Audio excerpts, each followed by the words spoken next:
Enlightenment. तो आज हम बात करेंगे इनलाइटमेंट के बारे में। तो आइए हम इसको इस प्रकार समझते हैं। एक गमले में मिट्टी डालें और कुछ बीज डालें, मिर्च, धनिया, टमाटर या कोई भी जो आपको पसंद हो। अब आप रोज गमले को देखते, पानी डालते और एक दिन उसमें एक छोटा सा पौधा जन्म लेता और मिट्टी के बाहर आ जाता। आप खुश होते। अब उसके बड़े होने का इंतजार करेंगे आप। आसपास के लोग हंसेंगे, ये तो पागल हो गया है। कोई बोलेगा फल तो आ नहीं रहे, सारा दिन वक्त बर्बाद करता है। उसमें कुछ पौधे खराब हो जाएंगे, कुछ बच्चे या आपसे चिढ़ने वाले लोग उन्हें तोड़ देंगे, लेकिन कोई एक पौधा इन सब के बीच भी जन्म ले लेगा और बड़ा हो जाएगा, जिसे देखकर आप बहुत खुश होंगे। उस आनंद को आप ही महसूस करेंगे। लोग फिर भी मजाक बनाएंगे कि इसमें कोई फल नहीं आएगा, लेकिन पौधा अंदर ही अंदर अपना काम कर रहा है, जो किसी और को दिखाई नहीं दे रहा। अब उसमें फूल आने लगे। कुछ छोटे जीव या पक्षी खराब कर देंगे, कुछ बच जाएंगे और फूल से फल बन जाएंगे। अब आसपास के सभी लोग जो हंस रहे थे, मजाक बना रहे थे, वो तारीफ कर रहे हैं, खुश हो रहे हैं। लोगों के जो विचार हैं वो आपके प्रति बदल जाएंगे। पृथ्वी के लोग सोचते हैं सब चीज उन्हें आसानी से मिल जाए और जल्दी जल्दी मिल जाए, कोई जादू हो जाए। लेकिन यूनिवर्स को अपना काम करना आता है। यूनिवर्स अपना काम धीरे धीरे करता है और उनका काम चलता रहता है। बाहरी लोगों को लगता है कुछ हो ही नहीं रहा, जबकि काम हो रहा होता है भीतर ही भीतर। फिर एकदम से एक दिन फूल से फल बन जाता है। आध्यात्मिकता की जो प्रक्रिया है वो भी कुछ इसी प्रकार है। लोग मिलेंगे, कुछ आपसे प्रभावित होंगे और कुछ आपका मजाक बनाएंगे, आपको बहुत राय देंगे। छोड़ ये सब, खा पी ऐश कर, इन सब में कुछ नहीं रखा। तू अपनी जवानी क्यों बर्बाद कर रहा है? जवानी में ही बूढ़ा हो गया। बूढ़ों जैसी सोच है तेरी। यह अध्यात्म क्या होता है? ध्यान क्यों करना? चल ना, दारू पीते हैं। सेक्स करने का मन नहीं होता तेरा? तू तो किसी काम का नहीं रहा। तेरी जवानी, तेरी जिंदगी ही बेकार है। तू बहुत बोरिंग है। बिना सेक्स के कैसे चले? इंसान है, उसे तो ये सब करना ही है। जिंदगी का नाम तो ऐश मौज है। एक दिन मर जाएगा, फिर याद करेगा। लोग आपको बहकाने की कोशिश पूरी करेंगे। कोई आपको बोलेगा मुझे आपसे प्यार हो गया है, आप मुझे अच्छे लगते हो या लगती हो, आपकी आंखें अच्छी हैं, आपकी स्किन अच्छी है, आपके बाल अच्छे हैं।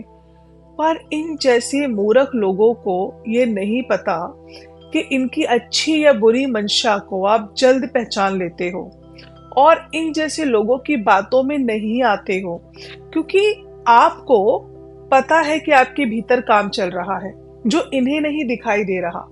जब आप अध्यात्म में आते हैं, बाहरी प्रलोभन आपको अधिक मिलने लगते हैं और अधिक मिलने लगते हैं। आपको सतमार्ग से भटकाने के लिए कई ऐसे लोग आ जाते हैं। ये छोटी छोटी परीक्षाएं हैं जिन्हें आप समझोगे, लेकिन ये मूर्ख लोग आपको नहीं समझ पाते कि बाहरी इंसान को जिसे ये देख रहे हैं उसके अंदर एक दिव्य शक्ति जन्म ले चुकी है, जो कि तेरा भी मन पढ़ रही है। तू नहीं समझ पा रहा, यानी कि सामने वाला नहीं समझ पाता कि आप इसका मन पढ़ पा रहे हो, इसकी मंशा को समझ पा रहे हो, इसके मन में क्या चल रहा है वो आप सब समझ पा रहे हो। पर ऐसे लोग बहुत ज्यादा वक्त आपके साथ नहीं चलते। एक तरह की परीक्षा होती है आपकी, उसके बाद यूनिवर्स खुद ऐसे लोगों को आपसे दूर कर देती है। इस यूनिवर्स की एक बहुत खूबसूरती है, आप जिस मन से जो भी कार्य करते हैं वह उसी रूप में, उसी भाव में आपके साथ होने लगता है, आपको वापस करती है। आप इनलाइटमेंट हो जाते हैं तो आपके भीतर का अंधकार दूर हो जाएगा। हम खुद को जब तक शरीर समझकर बैठे रहेंगे तब तक अज्ञानी बने भटकते रहेंगे। आत्मा और चेतना के बारे में सुन भर लेने से ज्ञान नहीं बढ़ेगा, ज्ञान बढ़ेगा आत्मा और चेतना पर काम करने से। लेकिन हम बाहरी दुनिया में भगवान, अल्लाह, वाहे गुरु को ढूंढ रहे हैं, जबकि बाहर तो पाखंड के सिवा आपको कुछ नहीं मिलेगा। जो मिलेगा वो आपके भीतर है, हमारी चेतना के भीतर है। अहम ब्रह्मास्मि, वो भगवान, वो ईश्वर, आप उसको जिस भी नाम से पुकारना चाहें, वो हम ही तो है। हम यानी मैं, आप, हम सब। लेकिन हम खुद को शरीर मान बैठे हैं। खुद को बस यही गलत फहमी है कि हम तो सिर्फ एक शरीर है और उसके अलावा और कुछ नहीं। हम सिर्फ शरीर नहीं है, उससे कुछ ज्यादा है। अपने भीतर के ज्ञान को जब आप समझ लेते हैं, उस दिन हम परमात्मा हो जाते हैं। जो लोग ध्यान नहीं करते, उन्हें ये बात समझना मुश्किल है। वो तो मंदिर, मस्जिद, गुरुद्वारे में भगवान ढूंढ रहे हैं।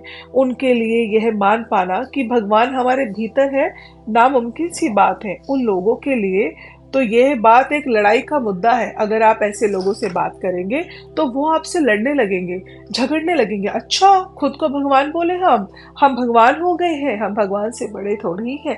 भगवान तो उनके लिए कहीं आसमान में दूर कहीं बैठा है, आकाश गंगा में कहीं दूर बैठा है, जो बाद में मरने के बाद इन्हें अच्छा या बुरा फल देगा। इनके कर्मों का फल के हिसाब से इन्हें स्वर्ग या नरक देगा। ये बड़े अंधकार में खो चुके हैं, उसी में डूब रहे हैं, और ये लोग इनलाइटमेंट नहीं समझ पाएंगे और ना ही ये इनलाइट हो पाएंगे।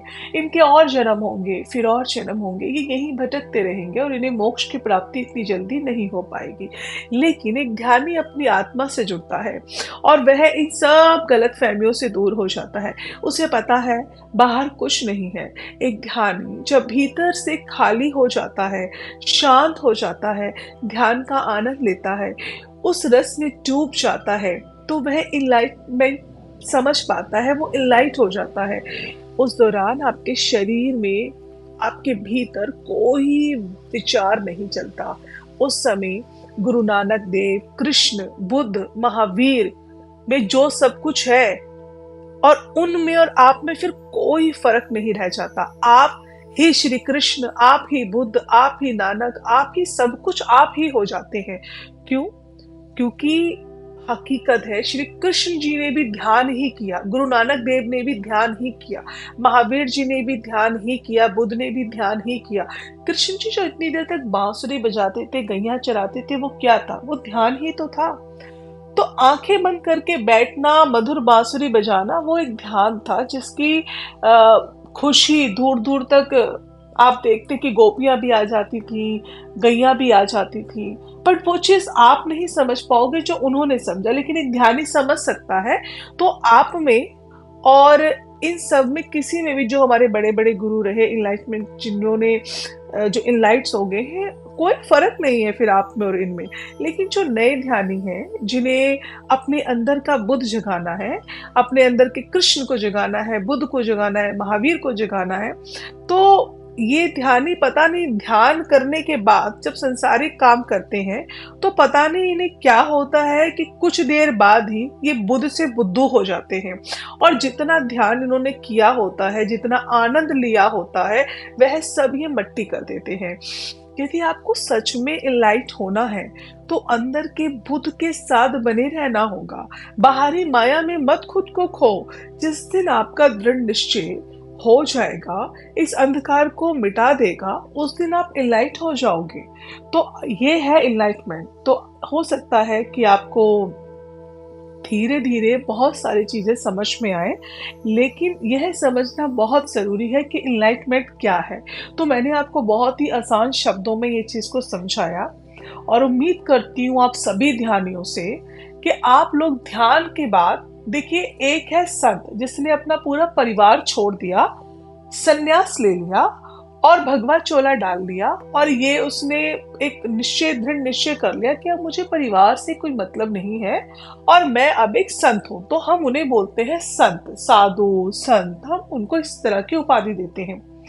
लेकिन हम जैसे ध्यानिस्ट जो फैमिली में रह रहे हैं, संसार में रह रहे हैं, लेकिन हम फिर भी ध्यानी हैं, ध्यान करते हैं, ज्ञान को समझते हैं, क्योंकि ज्ञान फैमिली के साथ रहकर भी प्राप्त हो सकता है।